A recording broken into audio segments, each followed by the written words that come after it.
Hello student. आज हम पढ़ेंगे next segment leaving group. Okay, तो लिविंग ग्रुप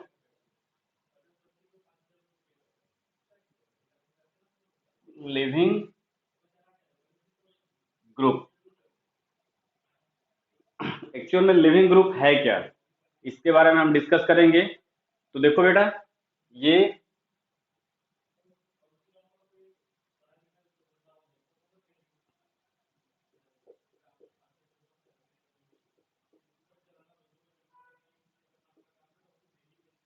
मैंने सब्स्टिट्यूशन रिएक्शन में बताया था कि न्यूक्लियोफाइल अटैक करेगा। इस कार्बन सेंटर पे, एक ग्रुप डिपार्ट होगा और न्यूक्लियोफाइल उसको सब्स्टिट्यूट करेगा।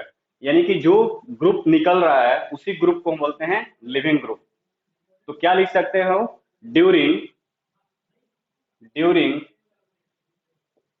During heterolytic cleavage during heterolytic cleavage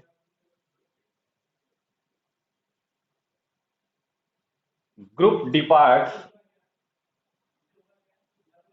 group departs with its electron pair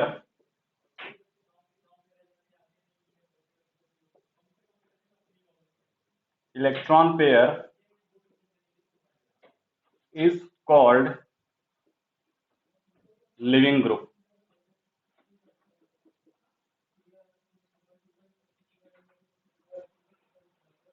तो किसी भी रिएक्शन, हम सब्स्टिट्यूशन की बात कर रहे हैं, एलिमिनेशन रिएक्शन देखोगे वहां पे भी लिविंग ग्रुप का कंसेप्ट है। बहुत सारे ऐसे रिएक्शन है जहां पे लिविंग ग्रुप का कंसेप्ट यूटिलाइज किया जाता है। बिकॉज कार्बन जो है मैक्सिमम 4 बॉन्ड बना सकता है। तो जब रिएक्शन करेगा तो एक तो उस जो जुड़ा हुआ है उसको डिपार्ट होना ही पड़ेगा। तो डिपार्ट होगा तभी कोई न्यू आकर वहां ऐड होगा। अब यहाँ पे हम लोग सब्स्टिट्यूशन रिएक्शन पढ़ रहे हैं, यानी कि न्यूक्लियोफाइल डिपार्ट करेगा किसी एक पार्ट्स को उसके। तो जो पार्ट्स रिमूव होगा सबस्ट्रेट से, रिमूव होगा उसको बोलते हैं लिविंग ग्रुप। और ये रिमूव होगा कब? अपना इलेक्ट्रॉन को लेकर। तो वही मैंने लिखा कि during heterolytic cleavage group departs with its electron pair is called leaving group. उसको हम क्या बोलेंगे? Living group. ये लिविंग ग्रुप जो होंगे, लिविंग ग्रुप हम इसको शॉर्ट में एलजी से डिनोट कर रहे हैं। लिविंग ग्रुप में B negatively charged negatively charged negatively charged और न्यूट्रल। ये जो लिविंग ग्रुप हैं वो नेगेटिवली चार्ज भी हो सकते हैं और न्यूट्रल भी हो सकते हैं। देखो कैसे।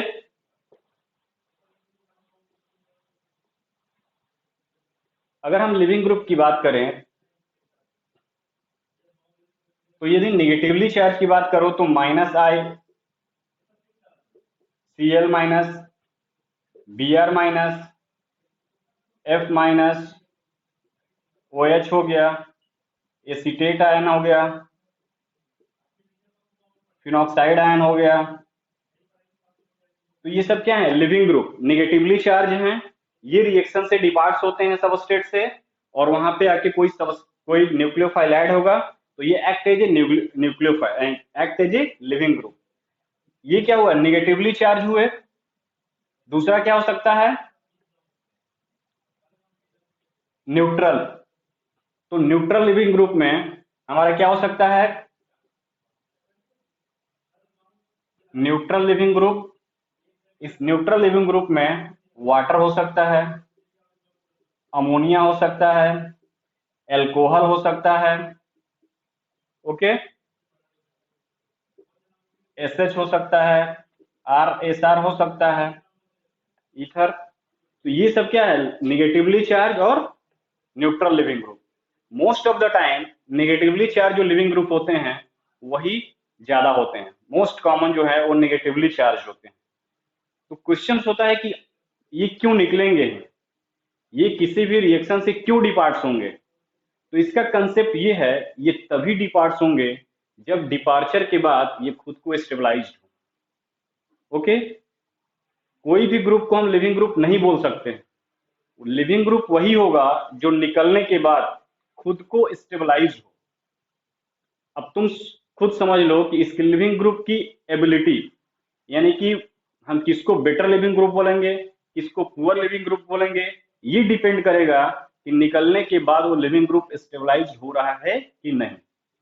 तुम खुद अगर एक कॉमन जनरल बात करें तो जैसे कि तुम घर में हो, इस टाइम गर्मी का मौसम है, तुम्हारे घर में एक एसी रूम है और एक नॉन एसी वाला रूम है जिसमें पंखा लगा हुआ है। तुम एसी रूम में अपना स्टडी कर रहे हो, कोई तुम्हारे घर मेहमान आया, ठीक, और उसको सुलाना है किस में, एसी वाले रूम में, तो तुमको बोला जाएगा कि तुम नॉन एसी यानी पंखे वाले में जाओ। तो तुम क्या कर रहे हो, एसी रूम था, तुम वहां स्टेबिलिटी फील कर रहे हो, यानी कि अच्छा महसूस कर रहे हो। तुमको बोला जा रहा है कोई नया आया है कि तुम नॉन एसी में जाओ यानी पंखे, और तुम वहां जाओगे बट तुम बहुत ही अनस्टेबिलिटी फील करोगे, जाने में तुम स्लो रेट से जाओगे, यानी कि तुम क्या हुए, एक पुअर लिविंग ग्रुप हुए। बट वही अगर जस्ट इसका अपोजिट देखो कि तुम एक नॉन एसी रूम में पढ़ रहे हो, तुमको कहा जाए कि एसी वाले रूम में जाओ, तो तुम तुरंत उठकर जाओगे, यानी कि तुम बेटर लिविंग ग्रुप हुए। तो सेम कंडीशन यहाँ भी है कि लिविंग ग्रुप एबिलिटी। अब हम डिस्कस करेंगे कि कौन कौन से ऐसे ग्रुप हैं जो इजिली डिपार्ट होंगे, जो बेटर लिविंग ग्रुप होंगे और जो पुअर लिविंग ग्रुप होंगे। उसके लिए क्या है, लिविंग ग्रुप एबिलिटी।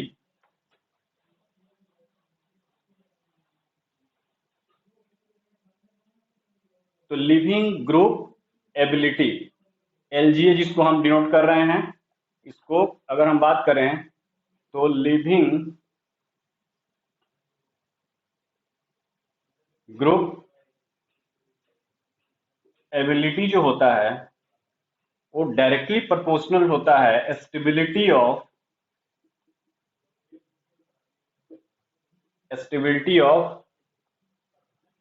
एनायन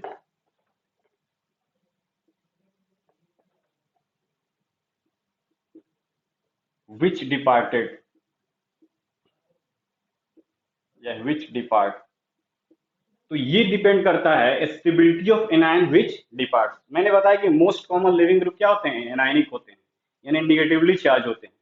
तो उनकी लिविंग ग्रुप एबिलिटी सबसे ज्यादा होगी जो डिपार्ट्स होकर खुद को स्टेबलाइज करे, क्योंकि हर स्पीसीज या हर इंडिविजुअल अपने आप को स्टेबलाइज होना चाहता है। तो यहाँ भी सेम कंसेप्ट है, ये ऑलरेडी ये जुड़ा हुआ है, तो ये क्यों जाना चाहेगा, वो तभी जाएगा जब जाने के बाद उसको स्टेबिलिटी गेन हो। तो लिविंग ग्रुप एबिलिटी डिपेंड करता है stability of anion which departs. तो इसके कौन कौन से फैक्टर हैं जो इसके स्टेबिलिटी को इन्फ्लुएंस करेंगे, उसको हम डिस्कस करते हैं।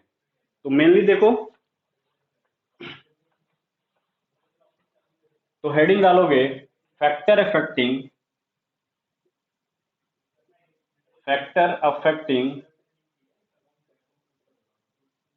लिविंग ग्रुप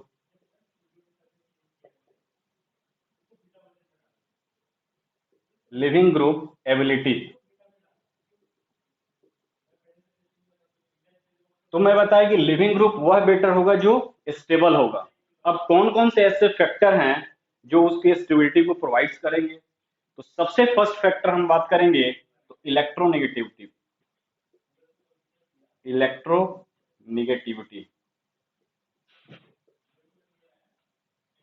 सेकंड फैक्टर है acidic strength of conjugate acid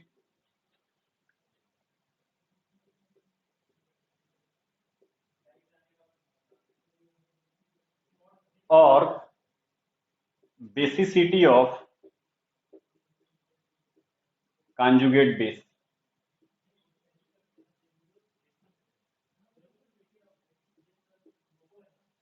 okay, and third factor जो है रेजोनेंस हो जाएगा।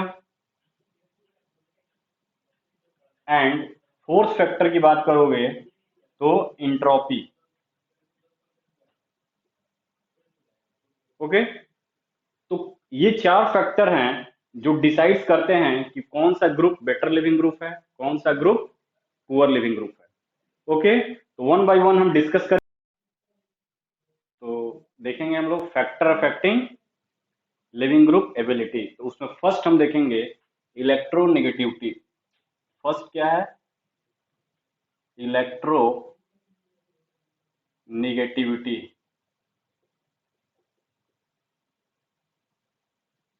ओके, हमें पता है कि इलेक्ट्रोनेगेटिविटी डायरेक्टली प्रोपोर्शनल होता है किसके? Stability of anion. यानी कि इलेक्ट्रोनेगेटिविटी इलेक्ट्रोनेगेटिविटी हम इसको शॉर्ट में EN से डिनोट कर सकते हैं।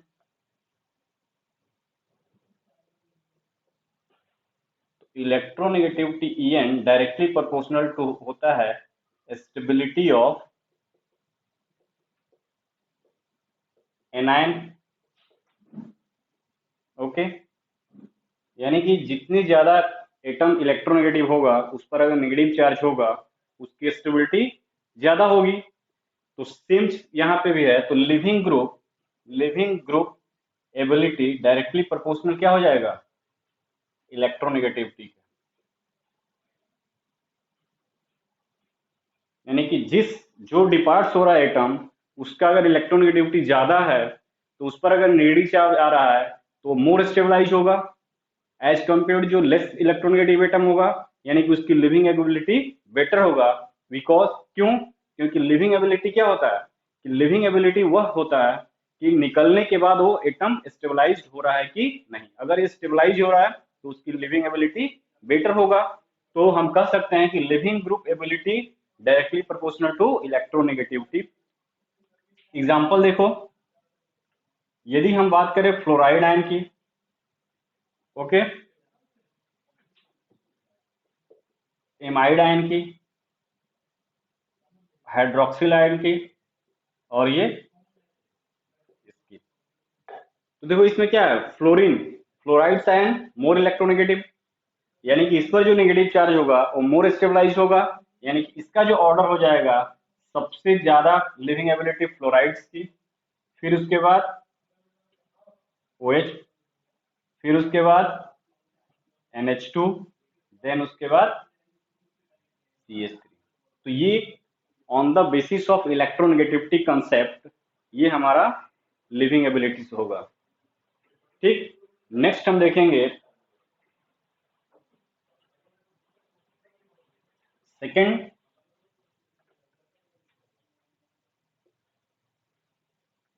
Stability of conjugate base. यानी कि acidic strength of conjugate acid और basic strength of conjugate base. तो acidic strength of conjugate acid और इसी को बोल सकते हो basic strength of conjugate base. Okay, तो ये क्या होता है कि living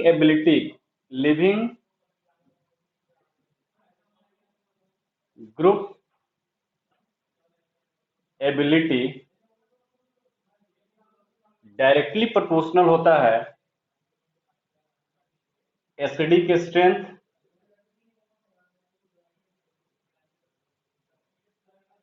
end of conjugate acid और इनवर्सली प्रोपोर्शनल टू होता है बेसिसिटी ऑफ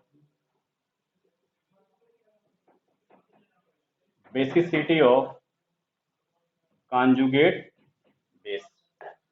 यानी कि जो एसिड स्ट्रॉन्ग है, ओके, उसकी लिविंग ग्रुप एबिलिटी ज्यादा होगी।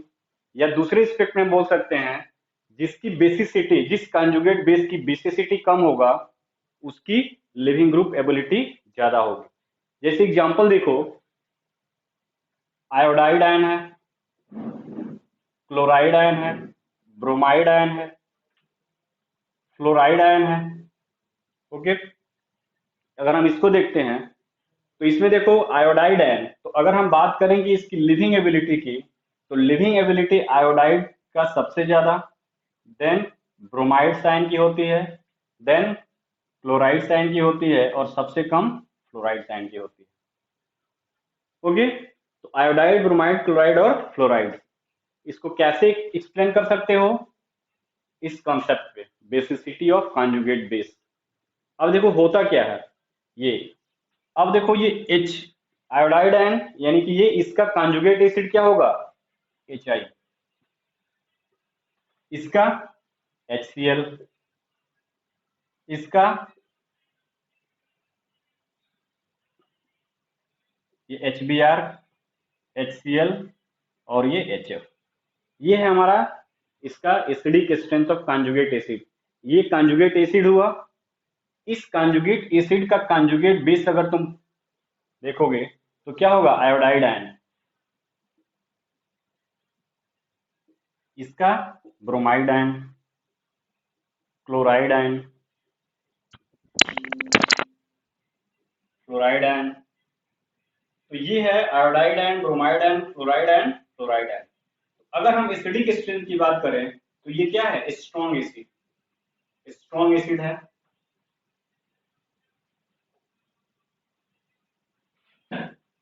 स्ट्रॉन्ग एसिड है,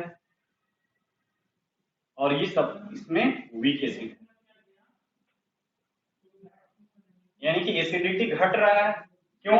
क्योंकि HI का साइज बड़ा है, ये इजीली ब्रेक होगा, जल्दी से H देगा, एसिडिटी ज्यादा होगी। तो ये इसका एसिडिक एसिड है, यानी कि ये एसिड है, तो इसका कॉन्जुगेट बेस क्या हुआ? ये कॉन्जुगेट बेस। ये स्ट्रॉन्ग एसिड, इसका कॉन्जुगेट बेस वीक। तो स्ट्रॉन्ग एसिड का जो कॉन्जुगेट बेस होता है वो क्या होता है? वीक होता है। ठीक, स्ट्रॉन्ग एसिड होगा, उसका कॉन्जुगेट बेस वीक होगा।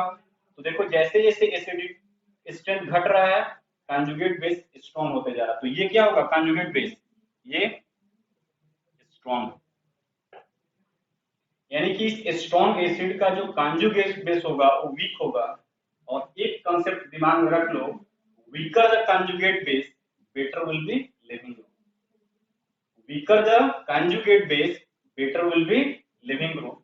तो यहाँ एक नोट लिख लो, ये दिमाग में हमेशा रखना, weaker the conjugate base, weaker the conjugate base better will be leaving group.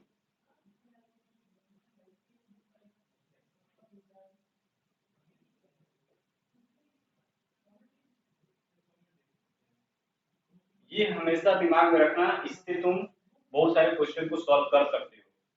जिस एसिड का कॉन्जुगेट बेस वीक होगा, basicity of conjugate base inversely proportional क्या है? Living group. यानी कि ये वीक होगा तो ये स्ट्रांगली बाहर जाएगा, उतने फास्ट बाहर जाएगा। तो ये वीकर द कॉन्जुगेट बेस, इसका कॉन्जुगेट बेस HI का क्या है? वीक है। वीक है तो ये लिविंग एबिलिटी उसका ज्यादा है। उसके बाद ये है, ठीक, इसका उसके बाद लिविंग एबिलिटी होगा।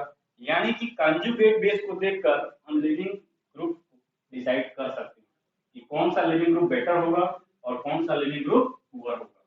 इसमें देखा। उसी तरह दूसरे कंसेप्ट में इसको डिफाइन कर सकते हो। दूसरा कंसेप्ट क्या है? साइज देख लो। आयोडाइड का साइज बड़ा है, वो अपने चार्ज को स्प्रेड किया है, यानी चार्ज को स्प्रेड किया है, यानी स्टेबल है। और मैंने बताया कि वह डिपार्ट बेटर होगा, जो डिपार्ट वह बेटर लिविंग ग्रुप होगा जो डिपार्चर के बाद स्टेबलाइज हो। तो ये निकल आयोडाइड आयन के फॉर्म में आने के बाद ये अपने चार्ज को स्टेबलाइज कर लेगा due to the larger size.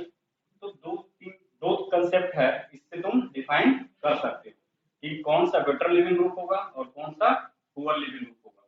जो जितने ज्यादा बेटर लिविंग ग्रुप होगा वो उतने ज्यादा फास्ट रिएक्शन देगा, हमारा रिएक्शन इजीली होगा। तो लिविंग ग्रुप का बहुत इंपॉर्टेंस है। नेक्स्ट फैक्टर क्या है? रिजोनेंस। तो नेक्स्ट है रिजोनेंस। हम जानते हैं कि रिजोनेंस होता क्या है, यानी चार्ज का डिलोकलाइजेशन। तो अगर लिविंग ग्रुप है, वो डिपार्ट्स हो रहा है, उस पर चार्ज आ रहा है, अगर वो चार्ज डिलोकलाइज होगा तो स्टेबल होगा, यानी कि उसकी लिविंग एबिलिटी को बढ़ा देगा। जैसे देखो यहाँ पे अगर हम एग्जांपल लेते हैं, फर्स्ट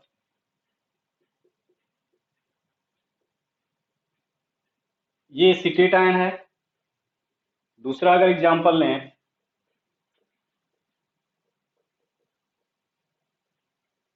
ये इथॉक्साइड आयन है, तो यहाँ पे क्या है, नेगेटिव चार्ज है, ये नेगेटिव चार्ज इसके साथ रिजोनेंस में है, यहाँ पे कोई रिजोनेंस है नहीं है, यानी कि ये जो अगर डिपार्ट हुआ है वो रिजोनेंस के थ्रू स्टेबलाइज्ड है, तो ये क्या है, रिजोनेंस स्टेबलाइज्ड, और ये रिजोनेंस नॉट, विदाउट रेजोनेंस है। तो यानी कि निकलने के बाद, जैसे कि मान लो तुम्हारा सबस्ट्रेट इस तरफ का दिया हो, एक ये सबस्ट्रेट है और दूसरा तुम्हारा ये सबस्ट्रेट है। अगर पूछता है कि रिएक्शन का रेट किसमें फास्ट होगा, तो देखो हमारा जो न्यूक्लियोफाइल होगा यहाँ पे, अगर हम सब्स्टिट्यूशन की बात करें तो न्यूक्लियोफाइल यहाँ अटैक करेगा, ये ग्रुप बाहर जाएगा, यानी कि इस पर नेगेटिव चार्ज आया जो कि ये है, यहाँ पे अगर न्यूक्लियोफाइल अटैक करेगा ये ग्रुप बाहर जाएगा, इस पर नेगेटिव चार्ज आया, यानी कि ये जो नेगेटिव चार्ज यहाँ डेवलप हुआ वो यहाँ पे लोकलाइज्ड है, और ये जो नेगेटिव चार्ज डेवलप हुआ वो यहाँ पे डीलोकलाइज्ड है, और delocalization enhances the stability of ions, यानी कि रेजोनेंस क्या कर रहा है, रेजोनेंस होने के कारण ये स्टेबलाइज हो रहा है, यानी कि आफ्टर डिपार्चर ये ग्रुप रेजोनेंस से स्टेबलाइज होगा और ये ग्रुप नहीं स्टेबलाइज होगा। तो यदि हम लिविंग ग्रुप की एबिलिटी की बात करें तो ये जो होगा वो बेटर लिविंग ग्रुप होगा इसके कंपेयर में, यानी कि acetate ion is better leaving group than ethoxide ion. Okay, तो नेक्स्ट एग्जांपल देखो इसी में,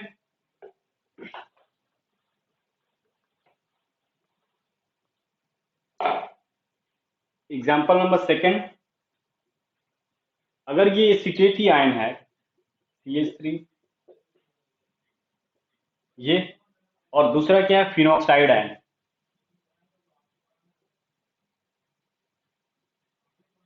ये एसीटेट आयन है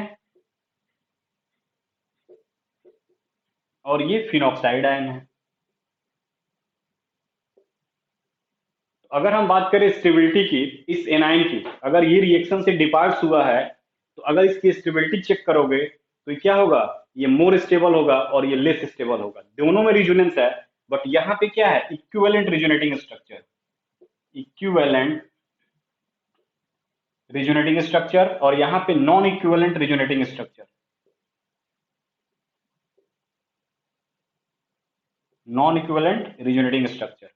नंबर ऑफ रिजोनेटिंग स्ट्रक्चर यहाँ 4 है, यहाँ पे 2 है, बट यहाँ पे इक्विवेलेंट रिजोनेटिंग स्ट्रक्चर होने के कारण ये मोर स्टेबल होगा, यानी कि ये मोर स्टेबल है और ये लेस स्टेबल है, यानी कि इसकी लिविंग एबिलिटी की बात करें तो ये इसके कंपेयर में ये बेटर लिविंग ग्रुप है, यानी कि इसकी लिविंग एबिलिटी ये हो जाएगी। तो लिविंग एबिलिटी डिपेंड किस पे कर रहा है, आफ्टर डिपार्चर जो नेगेटिव चार्ज है वो स्टेबलाइज्ड हो रहा है कि नहीं, अगर वो रेजोनेंस से स्टेबलाइज्ड हो गया तो बेटर लिविंग ग्रुप होगा। नेक्स्ट एग्जांपल इसमें देखो, third example, conjugate acid base के रेजोनेंस के रिस्पेक्ट में, ये देखो CH3 ये क्या है, मेथाइल सल्फोनिक एसिड, और यहाँ पे एसीटेट आयन हो गया, और फिर से अब हम इसमें पूछें कि which one is better leaving group, ये होगा कि ये होगा, तो क्या करोगे, इसकी स्टेबिलिटी को चेक करो, इसकी स्टेबिलिटी को चेक करोगे तो यहाँ पे जो नेगेटिव चार्ज आया है ये नेगेटिव चार्ज इस तीनों कार्बन पे डिलोकलाइज्ड हो रहा है, यानी कि यहाँ पे 3 इक्विवेलेंट रिजोनेटिंग स्ट्रक्चर बनेगा, ये नेगेटिव चार्ज यहाँ भी डिलोकलाइज होगा और ये नेगेटिव चार्ज इधर भी डिलोकलाइज होगा, यानी कि 3 ऑक्सीजन पे ये नेगेटिव चार्ज डिलोकलाइज हो रहा है और यहाँ पे 2 ऑक्सीजन पे ये डिलोकलाइज हो रहा है, यानी कि यहाँ पे इक्विवेलेंट रिजोनेटिंग स्ट्रक्चर बन रहा है, इक्विवेलेंट यहाँ पे क्या बन रहा है, 3 इक्विवेलेंट रिजोनेटिंग स्ट्रक्चर बन रहा है, और यहाँ पे 2 इक्विवेलेंट रिजोनेटिंग स्ट्रक्चर बन रहा है, 2 इक्विवेलेंट रिजोनेटिंग स्ट्रक्चर बन रहा है। तो जहां पे ज्यादा number of equivalent resonating structure होगा वो मोर स्टेबल होगा, यानी कि ये मोर स्टेबल है और ये लेस स्टेबल है। मोर स्टेबल किसके रिस्पेक्ट में, ये एक दूसरे के रिस्पेक्ट में। हम इसका कंपेयर इससे नहीं करेंगे, ठीक है। हम इस इक्विवेलेंट दोनों का देख रहे हैं, तो इसमें 3 इक्विवेलेंट है, इसमें 2 इक्विवेलेंट है, यानी कि ये मोर स्टेबल है, ये लेस स्टेबल है, यानी कि लिविंग एबिलिटी जो होगा वो इसका ज्यादा होगा। फोर्थ एग्जांपल देखते हैं। ये था, यहाँ पे रिजोनेंस था, यहाँ रिजोनेंस नहीं था, यहाँ पे दोनों में रिजोनेंस था, बट यहाँ पे इक्विवेलेंट रिजोनेटिंग स्ट्रक्चर था, यहाँ पे नॉन इक्विवेलेंट रिजोनेटिंग स्ट्रक्चर। अब हम देखते हैं कि दोनों में अगर नॉन इक्विवेलेंट रिजोनेटिंग स्ट्रक्चर बन रहा है, ठीक, दोनों में नॉन इक्विवेलेंट रिजोनेटिंग स्ट्रक्चर बन रहा है, तो उस केस में हम कैसे डिटरमाइन करेंगे। तो यहाँ पे देख लो,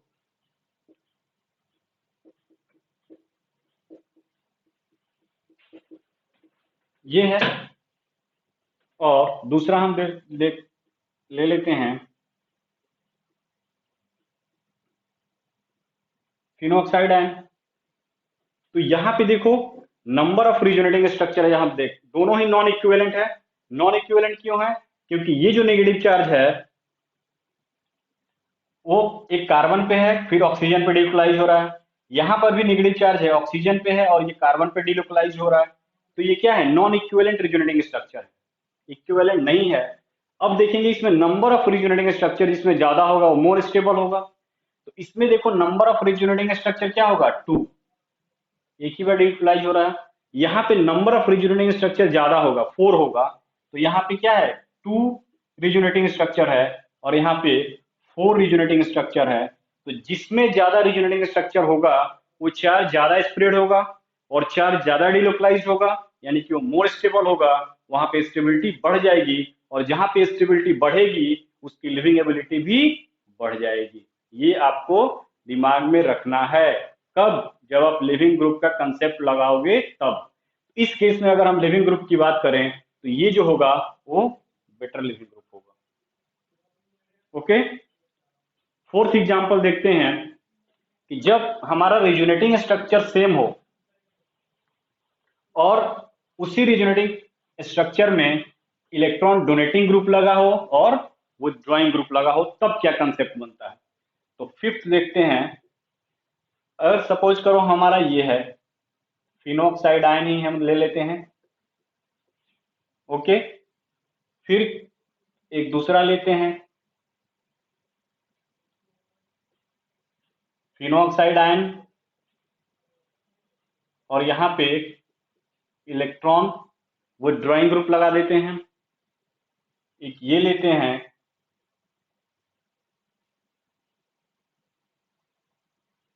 और यहाँ पे इलेक्ट्रॉन डोनेटिंग ग्रुप लगा देते हैं, ठीक। अगर हम इसमें पूछें कि इसकी लिविंग एबिलिटी कैसे डिसाइड करोगे, ठीक, तो देखो यहाँ पे नेगेटिव चार्ज है फिनोक्साइड्स पे, यहाँ पे भी नेगेटिव चार्ज है, यहाँ पे भी नेगेटिव चार्ज है। अब ये निकलने के बाद ये सबस्ट्रेट से डिपार्ट हो रहा है। अब डिपार्चर के बाद अगर ये स्टेबलाइज हो गया, जो ज्यादा स्टेबलाइज होगा उसकी लिविंग एबिलिटी भी ज्यादा होगी, वो बेटर लिविंग ग्रुप होगा।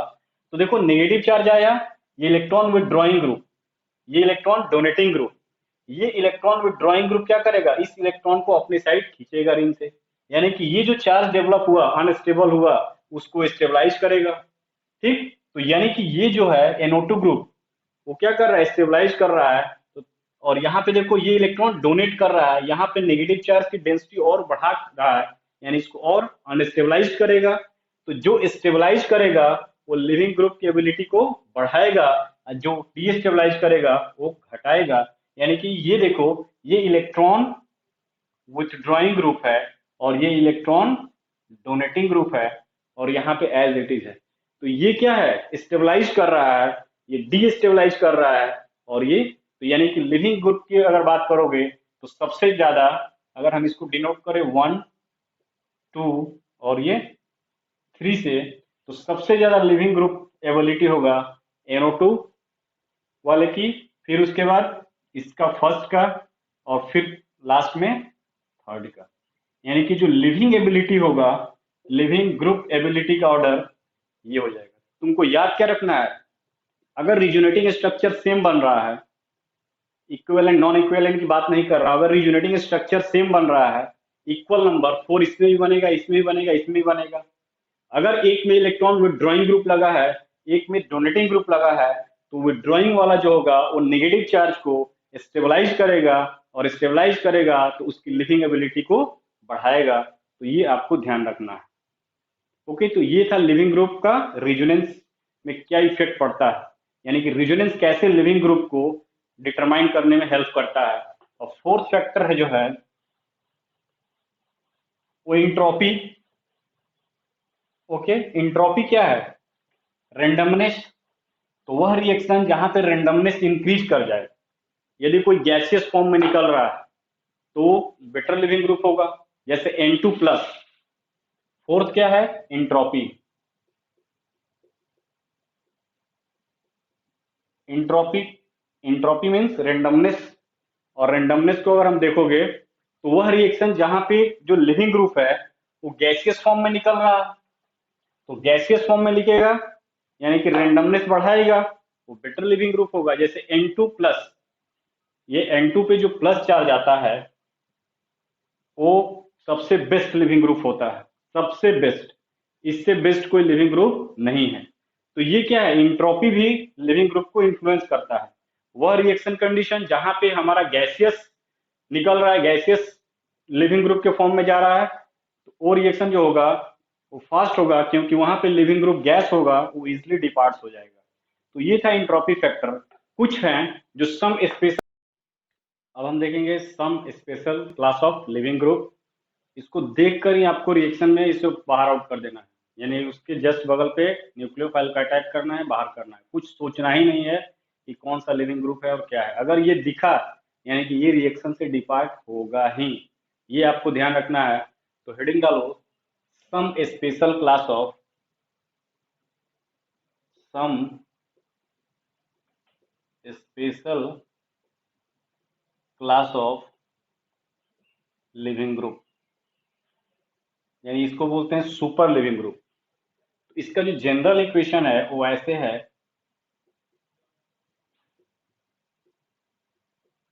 ये ए है, और ये ए क्या हो सकता है, इथाइल, प्रोपाइल, जो भी तुम ले सकते हो। ये न्यूक्लियोफाइल आया, ये न्यूक्लियोफाइल इस पर अटैक किया, ये लिविंग ग्रुप बाहर आया,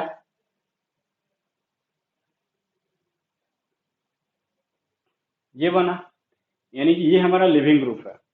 इसमें फर्स्ट जो है वो है मेथाइल सल्फोनेट। मेथाइल सल्फोनेट यानी आर की जगह क्या हो जाएगा, CH3।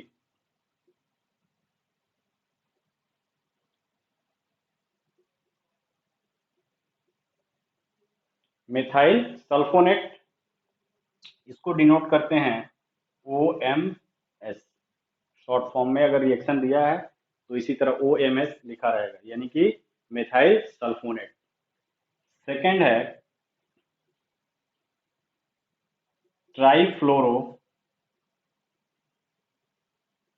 Methyl sulphonate. Trifluoro methyl sulphonate, इसका एक फॉर्मूला CF3।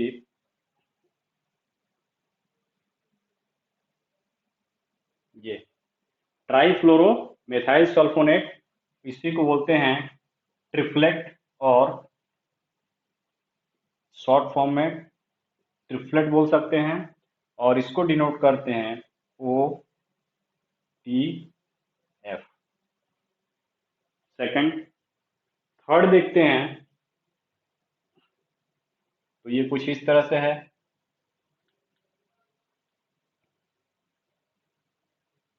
नोना फ्लोरो ब्यूटाइल सल्फोनेट।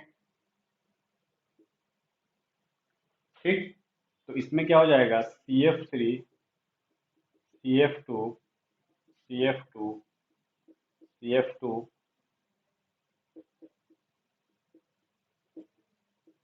ये इसको शॉर्ट फॉर्म में लिखता है ONF। फोर्थ की अगर हम बात करें, इसका भी एक कॉमन जनरल रिप्रेजेंटेशन है। जैसे कि देखो, ये थर्ड हुआ। फोर्थ की अगर हम यहाँ बात करते हैं,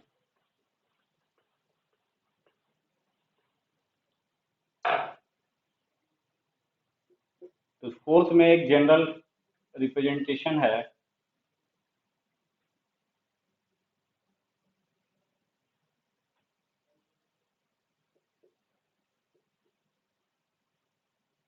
ये, और यहाँ पे ये ए अटैच है, ठीक। टॉसिक एसिड इसको बोलते हैं। और ये क्या है, ये ए है। अगर ये ए की जगह CH3 रहेगा, ठीक, इफ ए CH3 हुआ तो इसको बोलते हैं टोसाइलेट, और इसको डिनोट करते हैं OTS। अगर ये ए की जगह Br रहेगा तो इसको बोलते हैं ब्रोसाइलेट, इसको डिनोट करते हैं OBS। अगर ये ए की जगह NO2 ग्रुप लगा है तो इसको बोलते हैं नोसाइलेट, और इसको डिनोट करते हैं ONS। तो ये था सुपर लिविंग ग्रुप। अगर ये तुमको दिख रहा है रिएक्शन में, तो ये डिपार्ट्स इजिली होंगे, कुछ सोचना ही नहीं है। ओके, अब इसमें देखो ऑर्डर अगर हम देखें, कौन सा बेस्ट लिविंग ग्रुप होगा और कौन सा इसमें, अगर इस तरह के अगर सुपर लिविंग ग्रुप में ऑर्डर देखोगे तो सबसे ज्यादा जो होगा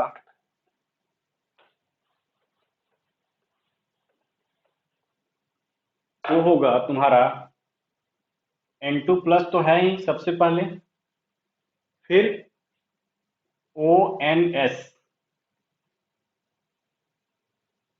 नहीं ONF, नोनाफ्लेक्स।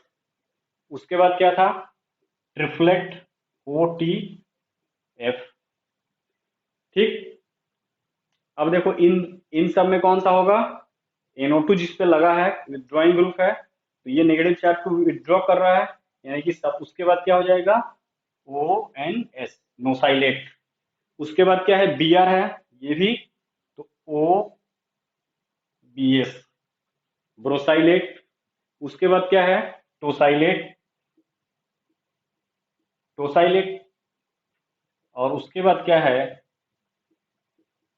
Methyl sulfonate, OMS। तो ये ऑर्डर है हमारा लिविंग ग्रुप एबिलिटी। तो अगर तुम्हारे रिएक्ट सबस्ट्रेट में इस तरह से दिया है, तो कौन सा लिविंग ग्रुप हटाना होगा, तो जो बेटर लिविंग ग्रुप होगा वो पहले डिपार्ट्स होगा, ठीक। तो ये सब ध्यान देना है। अब उस पर एक क्वेश्चन देखते हैं कि कुछ ऐसे भी हैं जो लिविंग ग्रुप नहीं होते हैं बट उनको हम लिविंग ग्रुप बनाते हैं। ओके, जैसे ROH। तो ROH जो होगा OH- में जाना चाहिए, बट ये पुअर लिविंग ग्रुप होता है। क्यों, OH पे नेगेटिव चार्ज आया, ये पुअर लिविंग ग्रुप है। तो हम इसको लिविंग ग्रुप बनाने के लिए क्या करते हैं, इसको प्रोटोनेट कर देते हैं, यानी कि इसमें प्रोटॉन को ऐड कर देते हैं। तो यहाँ पे प्रोटॉन ऐड किए तो ये ROH और ये H।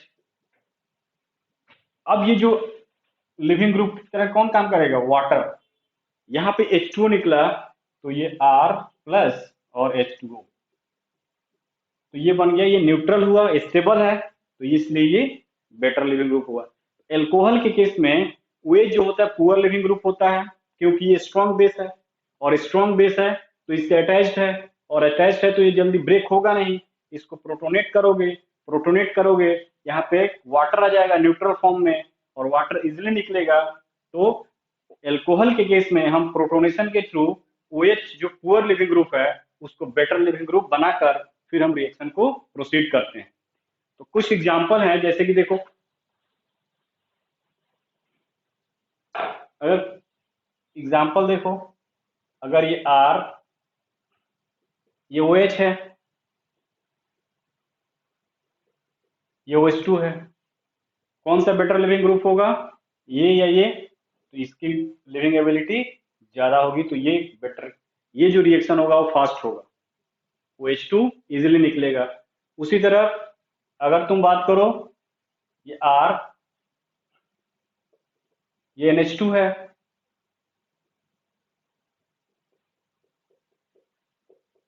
ये NH3 प्लस है, ठीक। तो कौन सा रिएक्शन फास्ट होगा, ये वाला फास्ट होगा, क्योंकि यहाँ NH3 लिविंग ग्रुप के रूप में बाहर निकलेगा, यहाँ NH2 माइनस, ये मोर स्टेबल होगा क्योंकि न्यूट्रल फॉर्म में है, तो ये रिएक्शन फास्ट होगा, यानी कि लिविंग एबिलिटी इसका ज्यादा होगा।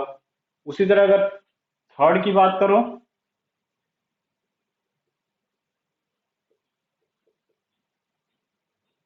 ये है, और दूसरा क्या है, फिनॉक्साइड आयन और एसीटेट आयन, तो लिविंग ग्रुप एबिलिटी इसकी ज्यादा है, तो ये रिएक्शन क्या होगा, फास्ट होगा, और ये स्लो होगा, यानी कि इसकी लिविंग ग्रुप एबिलिटी जो होगा वो ज्यादा होगा, ये इजिली बाहर जाएगा, क्योंकि ये निकलने के बाद टू इक्विवेलेंट रेजोनेटिंग से स्टेबलाइज हो रहा है, तो इसकी लिविंग एबिलिटी ज्यादा होगा। फोर्थ देखो इंटरेस्टिंग, यदि क्लोरीन और ब्रोमीन, ठीक, ये दिया है, जैसे कि